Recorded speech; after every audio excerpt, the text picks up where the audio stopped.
What's cracking, everybody?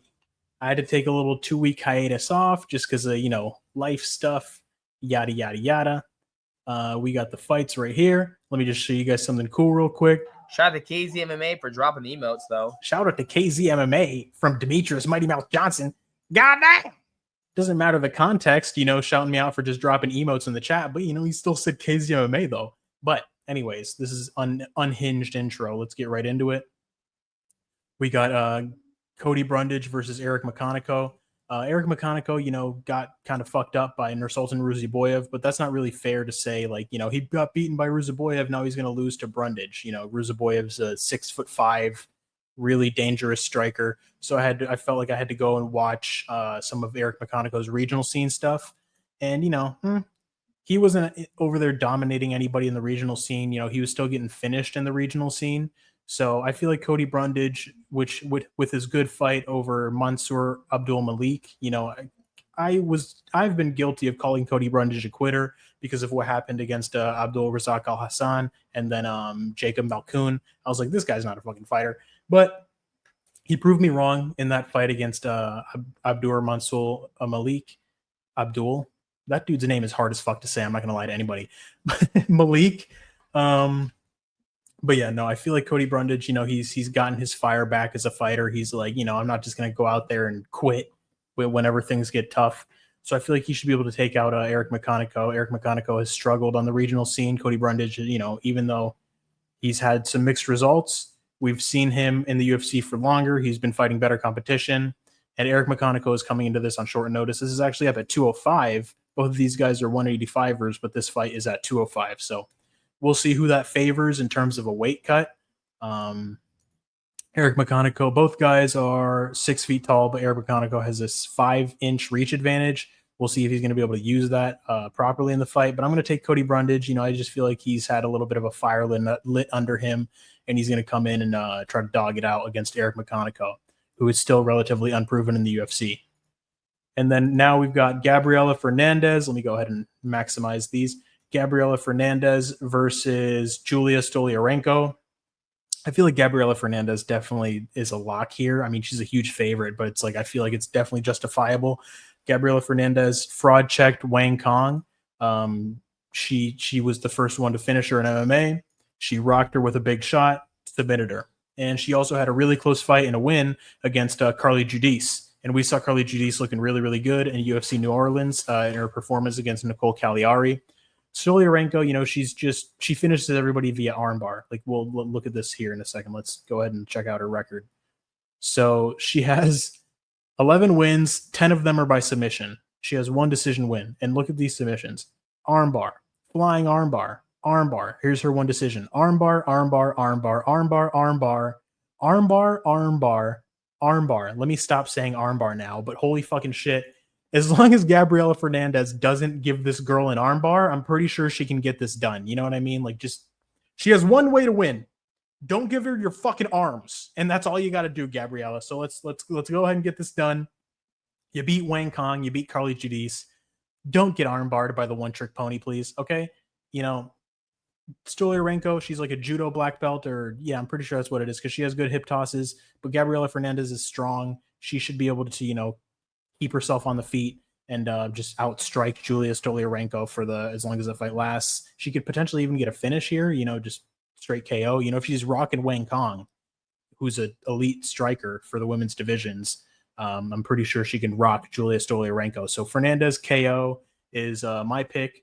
And just moving on, let's go ahead and get right into it. Uros Medic versus Gilbert Urbina. I feel like Uros Medic, I was kind of having a little bit of a thought of like Urbina, he's kind of live to get this done. But then I watched some more tape and it's just like, nah, man, I don't think so. I feel like, Urbina's kind of only advantage would be in like the jiu-jitsu and like wrestling area. But Uros Medic still has some good wrestling. I watched some tape of him defending takedowns pretty well, getting up off of his back pretty well. He had a scrappy war with Matthew Semmelsberger. Came back to finish him in the 3rd round. It was a very even fight. But, he took big shots in that fight. And he kept going. So it's not like he got finished.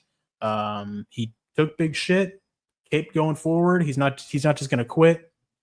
I feel like Urbina's only win is over what's his name? Orion Kosi. And Kosi's just kind of like a skinny fat lightweight. You know what I mean? He was looking kind of pudgy in that fight. Um, Leave it to me to call a fucking professional fighter pudgy. But still, bro, that a guy didn't have a six pack that's pudgy for a pro athlete. You know what I'm saying? Especially at 155 or at 170. You know, you got to be shredded. You got to be fucking shredded. All right. So he only got a win over Orion Kosi, and it was still relatively competitive. I feel like Euros Medic is definitely more dangerous on the feet. Euros Medic, his most recent win was over Tim Means, which isn't great. But before that, he got a win over Omar Morales and Semmelsberger, which is good. He got submitted by Miktabek Orolbai, but, no shame in that. And he had Orolbai hurt a little bit. He was landing some good shit on him before he just got ragdolled. But, he had Orolbai hurt a little bit. I don't like this. Him getting knocked out by Punahele Soriano in 30 seconds, kind of But Gilbert Urbina doesn't have that same power as Puna. Definitely not even close. And Gilbert Urbina got his ass whooped by Charles Radke.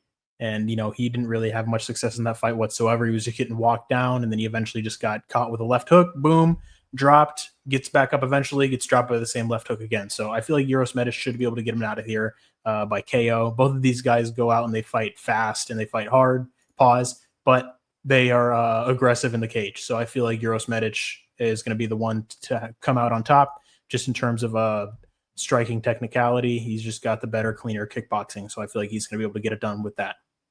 So now moving on, we got Jocelyn Edwards versus Priscila Cachoeira. I don't like Priscila Cachoeira because she's the one that was eye gouging Jillian Robertson. She's a dirty ass bitch. So I feel like, and this is up at bantamweight. So I feel like Jocelyn Edwards definitely can take Priscila Cachoeira down, who has very minimal wrestling, literally zero ground game, takedown defense or get-ups. Edwards has proven her and her big ass booty can get those takedowns. She's got solid wrestling. She was going back and forth with Eileen Perez in the wrestling, who is a solid wrestler as well. So maybe I highly doubt Priscila Cachoeira lands a big shot and puts her out. I mean, that's her only chance of victory. I definitely don't think she wins a decision. And Jocelyn Edwards is competent enough on the feet to keep herself safe, I feel like, is before she just shoots in for the takedown. But Priscila Cachoeira has been getting out wrestled and out muscled by girls smaller than Jocelyn Edwards, like with Miranda Maverick. Miranda Maverick is only 5'3", and she was, kind of out wrestling Priscilla pretty significantly, even though Miranda Maverick has good jiu-jitsu, better jiu-jitsu than Jocelyn Edwards. Jocelyn Edwards is much bigger and much stronger than Miranda Maverick, so she should definitely be able to get this done just by wrestling. She's a big lady, big bunda. And I feel like she's just going to be able to get it done by submission most likely, or maybe even ground and pound TKO, or just a dominant wrestling decision. Priscila Cachoeira, very, very, very lacking in the ground game. I'd be shocked to see her win, to be quite honest with you guys. I mean, unless she just lands like a perfect haymaker, just how she did with Josiana Nunes. But, Josiana Nunes goes out there to have a brawl. She doesn't go out there to wrestle you. So I feel like Edwards is going to be smart. She's been improving in her fights, and I feel like she's going to be able to get this done via wrestling. Now, Elijah Smith versus Toshiomi Kazama. I feel like Elijah Smith, heavy favorite, odds are ugly, but he's definitely going to be able to get this done. Toshiomi Kazama, like from what we've seen in his last couple of fights, he just goes out there and gets his ass whooped. He got a triangle choke over Shara Lampos Gregorio, who's 8-5. He's just not been looking good. He got a TKO win over Cameron Smotherman, which is pretty solid, I guess. But Cameron Smotherman was how old in that fight? Probably like what? He's 27 now. He was only 25 then. I thought this dude was like freaking 21 or 23, but whatever. Cameron Smotherman looks like a child, but he's not that young, I guess. But still. Garrett Armfield put it on him nasty. Rinya Takamura KO'd him quick. And then Elijah Smith had a competitive fight with Vince Morales, but Vince Morales is a good fighter, dude. I mean, he's really solid. Vince Morales has fought a really like a killer's row of people, Let's see. Taylor Lapalus, very solid fighter. Elijah Smith, obviously, very solid fighter. And then Raul Rosas Jr. And he went to decision with every single one of these guys. And he went to decision with Miles Johns, went to decision with Jonathan Martinez. Got TKO'd by Chris Gutierrez because Chris Gutierrez was just spamming kicks. Went to decision with Song Yadong. So it's like Vince Morales is solid. He's fought really, really good fighters. So it's like, and he had Elijah Smith kind of in submission danger at the end of, I think, round 2. But Elijah Smith was able to tough out the choke and then beat him up for the remainder of the fight. But having a competitive fight against Vince Morales is not like anything to be ashamed of, because he's definitely a solid fighter with a lot of good experience. But Toshiomi Kazama just been getting his ass whooped, doesn't have much of a chin. I feel like Elijah Smith should be able to get him out of there via striking. I don't see him having any kind of issues with the grappling. He has a wrestling background, a good takedown defense, and Kazama just really doesn't have much striking. The only advantage he has in this fight is just straight jiu-jitsu, but I don't see Elijah Smith entertaining that and giving Kazama a chance to get himself back in the fight. But yeah, moving on. Julius Walker versus Rafael Sequeira. I'm going Julius Walker, man. I feel like he had a really, really competitive fight with Alonzo Menafield, and we just saw Alonzo Menafield have a fraud check Umar Sy. Umar Sy was like a minus 600 favorite, and Alonzo Menafield went in there and took him out. And that was a really competitive fight, man. I mean, they were going back and forth. Alonzo Menafield was landing big shots on Julius Walker, and Julius Walker was, he was getting rocked, but he was eating that shit. He was coming back, and he was just clinching Menafield up against the fence, but he was landing good strikes throughout. It was a competitive fight, and it was a split decision, if I'm not mistaken. Let me see. Julius Walker. Come on. Load. No. Yeah, it was a split decision. So, a split decision with Alonzo Menafield on short notice, like that's a pretty significant, performance. He didn't get finished. Alonzo Menafield is a powerhouse. He was landing big shots on Walker. Walker's got a hell of a chin. And the shots that Menafield was landing on Walker would definitely put out Sequeira. He's shown that he's very, he's kind of a can crusher. He's not very durable. He got his ass whooped by Ivo Aslan. He got put out nasty by Modestas Bukauskas. I feel like Julius Walker should be able to come in here and get this done. I mean, he's a huge favorite. I mean, if he doesn't, holy fuck. But just based on what I've seen, Sequeira doesn't really have too many good wins. I mean, it's just like regional scene Brazilian guys. Like, come on, 6-3, 1-1, 4-1, 0-1, 9-7. This dude's 0-6. So it's like, come on, Sequeira, just like Talison Teixeira. We saw this with Derek.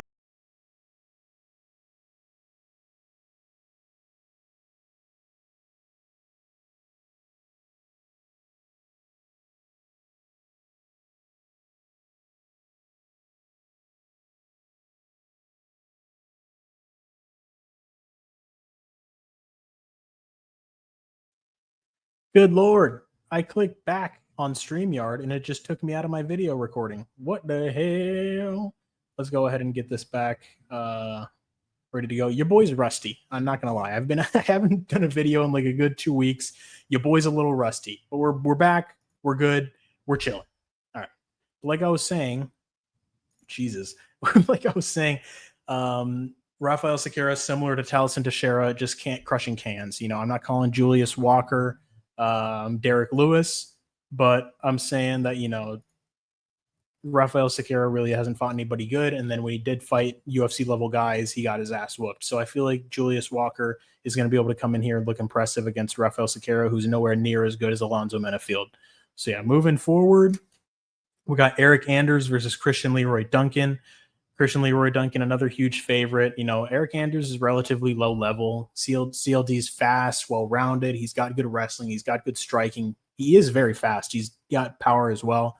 Eric Anders, he's just kind of like a middle of the road guy. Like I would say even lower level than middle of the road. Like he's all right. You know what I mean? Like Eric Anders is okay. He got a decision win over Jamie Pickett. That was a competitive fight though. He got that TKO over Chris Weidman, but Chris Weidman was super washed and, coming back from that leg break. He lost to Marc-Andre Barrio. Got a win over Kyle Dawkins, who's, the UFC washout. He's coming back to fight Michel Pereira, most likely getting it chinned in that fight. Lost to Jun Park, got submitted by Andre Muniz.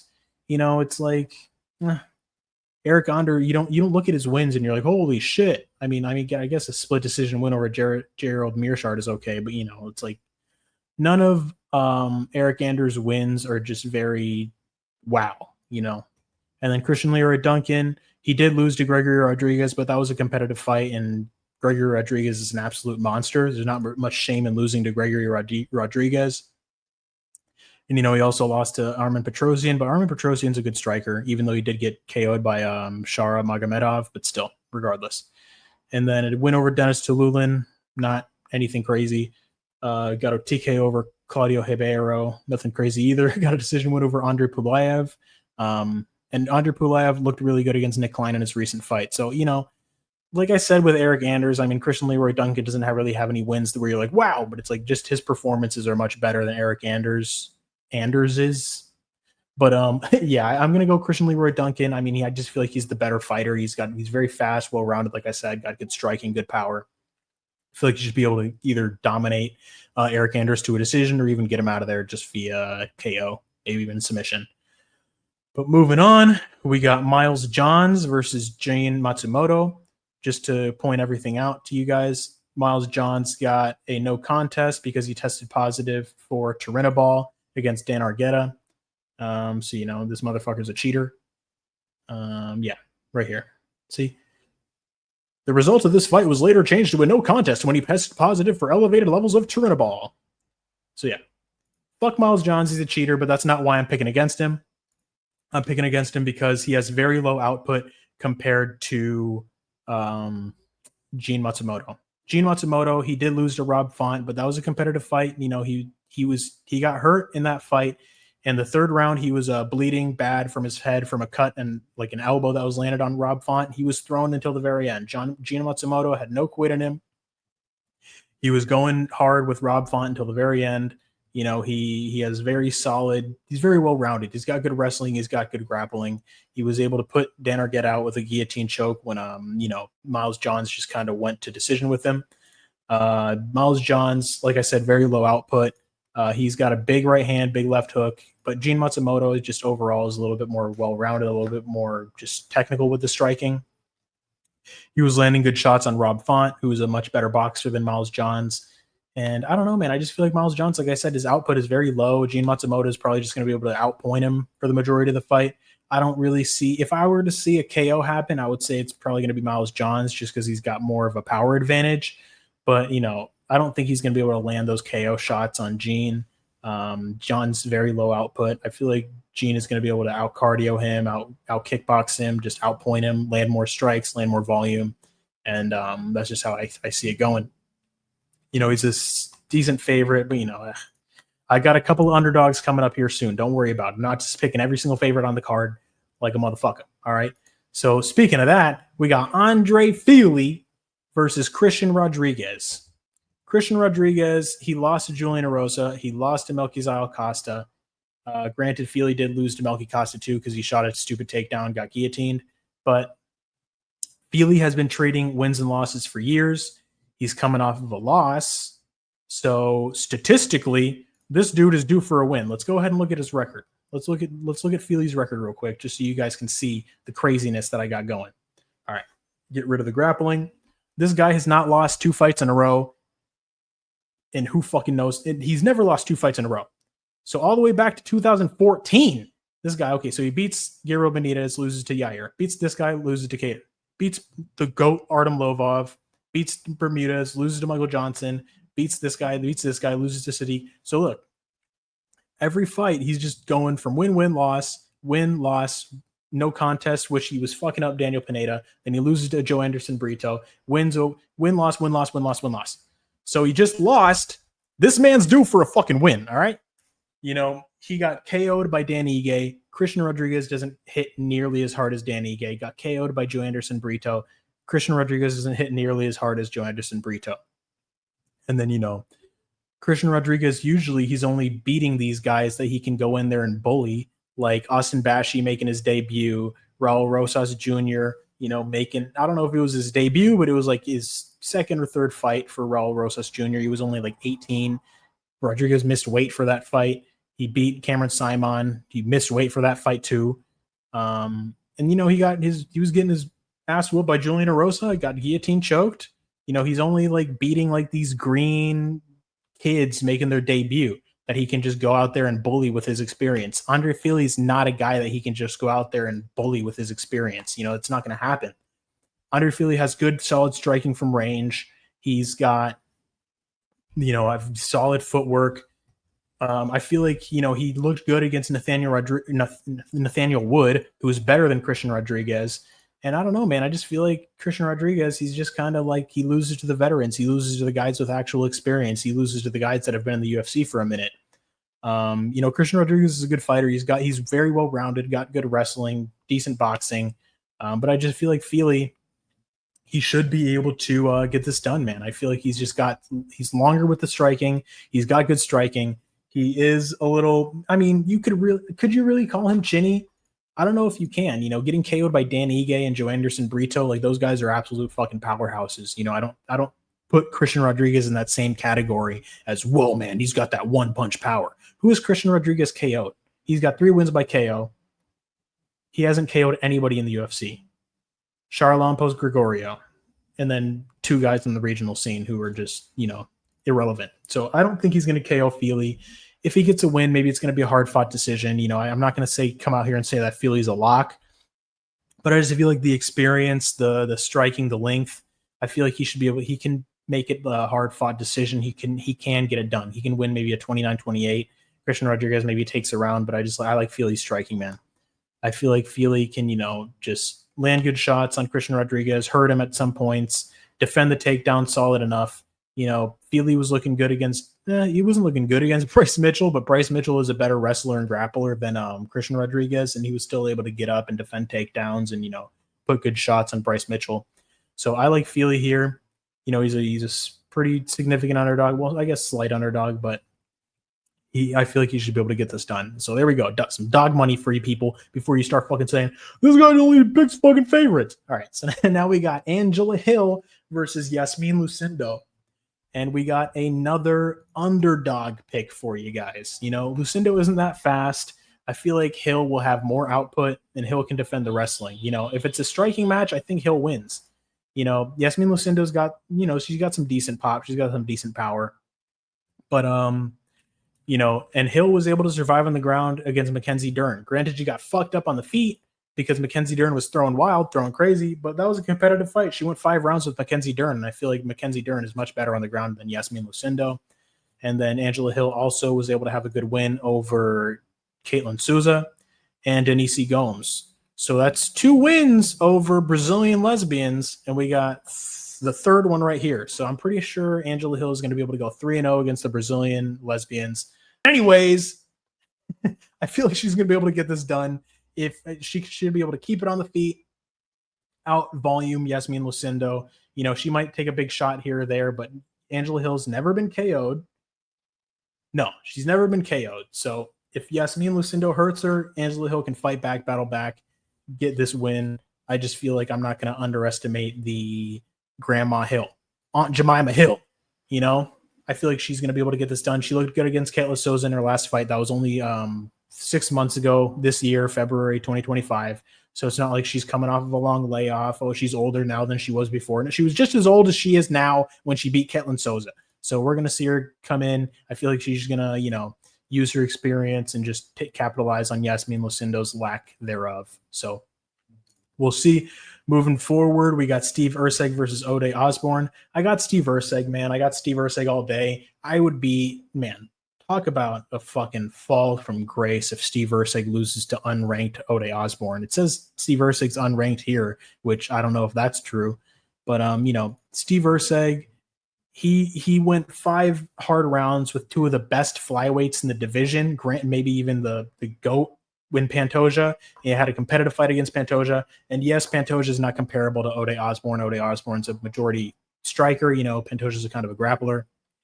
But he also went 5 rounds with Moreno. He was taking big shots against Moreno. The KKFKO, that was a fluke, bro. That was a fluke. I'm just going to say it. That was a fluke. I don't think that he's going to get fluked by Ode Osborne. And he was beating the shit out of Pantoja on the feet. Pantoja had to hold on for dear life. He went 5 hard rounds with Moreno. He was landing good shots on Brandon Moreno, who I feel like just technically is a much better striker than Ode Osborne. Maybe just power, like punch for punch. Like Ode Osborne probably has a little bit more power than Brandon Moreno. But Brandon Moreno, I feel like, has a better delivery system to land his strikes. So, and also, Erceg has a solid grappling advantage over Ode Osborne. We've seen Ode Osborne submitted before. He's UFC records 5-6. I mean, that's not really relevant. UFC record, UFC schmeckard, who gives a fuck? It's just about the performances in the cage. and what you look like on fight night. So Ode Osborne, I don't know. Like we've seen him get out wrestled. He kind of had I would call this was a split decision, but I was watching it back. I don't really see how Ode won. It was against Charles Johnson. Charles Johnson is obviously a very good fighter, but still, Ode Osborne was getting out wrestled by Charles Johnson. So I feel like Steve Urseg, if he has a wrestle heavy game plan, he should be able to capitalize on Ode Osborne's kind of like the hole in his game. He's been submitted 4 times. Got submitted by Jafel Filio, got submitted by Asul Almabayev, submitted by Brian Kelleher, and then outside of the UFC, which is, relatively irrelevant, got TKO'd by Manel Kape, TKO'd by Tyson Nam. I don't know, man. I just feel like Ode Osborne, like he's not the guy that's going to beat Urseg. Urseg has only lost to the very, very, very top of the division, and Ode Osborne is not that. Ode Osborne's coming off of a win over Louis Garule, who was just making his UFC debut. It's not the same level of Steve Urseg, who, went life and death with fucking Pantoja, the champion, and, got fluked by KKF and then had a hard-fought fight with Moreno, even though he lost. But it's just not the same level, So I feel like Steve Urseg with his striking should be able to keep himself safe, wrestle when he has to, and he should be able to get this done by maybe either submission or decision. We'll see. I don't think he KOs Osborne because I feel like he's going to try to keep himself safe. He's not going to be super aggressive in this fight just because he doesn't want to get caught by the hard-hitting Osborne. But moving on to the main event. This was a hard fight to call, man, because both guys are just absolute fucking dogs. But, both guys are tougher than shit. Both guys have really good grappling, really good wrestling. Striking, they're all right. Relatively, I would say decent striking, maybe even go into sloppy striking. But, Dolidze has more power. I would say that Anthony Hernandez has the cardio advantage, but he is a little bit less, he's a little bit susceptible to shots to the body. So I feel like Roman Dolidze should definitely be targeting the body early and often with punches, kicks, whatever he needs to throw to hurt Anthony Hernandez to his body, because we've seen him hurt to the body several times. And, Roman Dolidze, I don't think he's going to gas out like Michel Pereira. I don't think he's going to gas out like these guys that, Fluffy has been fighting. Fluffy went 3 hard rounds with Brendan Allen. He was getting reversed at times. And I just feel like Roman Dolidze, I don't know, man. It's just like he's kind of like a relatively nightmare matchup for Anthony Hernandez, just in the terms of like, he's strong as fuck. He's definitely a lot stronger than Anthony Hernandez. He's got good cardio. He's got a good gas tank. So it's just like, if they're stuck on the feet, I think Roman Dolidze has the tools to, maybe, if not get him out of there, but definitely win the rounds. Because, we've seen Roman Dolidze. He's gone 5 rounds before. He got his ass whooped by Nasruddin Imavov, but, that's Nasruddin Imavov. He's a different level than Anthony Hernandez. Maybe not in terms of just tenaciousness with the wrestling and the grappling, but I feel like Nasruddin Imavov definitely, is much more well-rounded than Anthony Hernandez. Like, that just goes without saying. He's a much better striker, just a better athlete overall. And I feel like, man, I don't know, man. Roman Dolidze's physicality just gives me like concerns for Anthony Hernandez. If Anthony Hernandez goes out there and gets him tired, just goes with his, wrestle heavy game plan, just really wears on Dolidze, that's going to be very impressive. That's going to be very impressive because Dolidze has good grappling, man. He's got good submissions. He's got good wrestling. He's going to have a strength advantage over Anthony Hernandez. Roman Dolidze is built like a fucking brick shit house, man. And Anthony Hernandez is built kind of like, the guy that works in a taco shop. I'm just going to say it, bro. Mira, yo hablo español, so it's not racist, okay? I can say whatever I want about Latinos, okay? Because I'm fucking half Latino, right? Anyways, who gives a fuck? I'm fucking around. Okay. But yeah, I don't know, man. I'm gonna pick Roman Dolidze. I feel like he's physical enough to stop Anthony Hernandez's wrestling success. Maybe Anthony Hernandez can wear him down like rounds 4 and 5. I promise I'm not picking my nose. I'm just itchy. But yeah, man, I don't know. I just feel like they're even in the wrestling, even in the jiu-jitsu, but Roman Dolidze is just like the stronger, more physical guy. I know that, it's not a bodybuilding competition, but it's just in terms of just strength. I feel like he's going to be able to get himself out of these fucked up positions if Anthony Hernandez has him there. Maybe if he's not super gassed, but we've seen Roman Dolidze have good cardio before. Probably not Anthony Hernandez level cardio, but I think he should be able to hurt Anthony on the feet enough to where Anthony Hernandez starts to slow down. If Roman Dolidze is landing big shots, if he's just hurting him to the body, like I said, Roman Dolidze should go to the body early and often. But yeah, that's gonna be my picks. Let me go ahead and go through the whole screen here. We got it right here. So starting from top to bottom, or starting from bottom to top, we got Brundage by decision, Gabriel Fernandez round 1 KO, which, ladies fight picking round 1 KO. That's a little bit, but I feel like she should be able to get her out of there. And I don't really see her submitting the, armbar ace, but I feel like she should be able to beat her up on the feet enough to, get a stoppage. But and then we got Uros Medic, KO round 2. I'd be surprised if that fight goes to decision. Both of those guys come out swinging crazy, especially Urbina. He's very aggressive.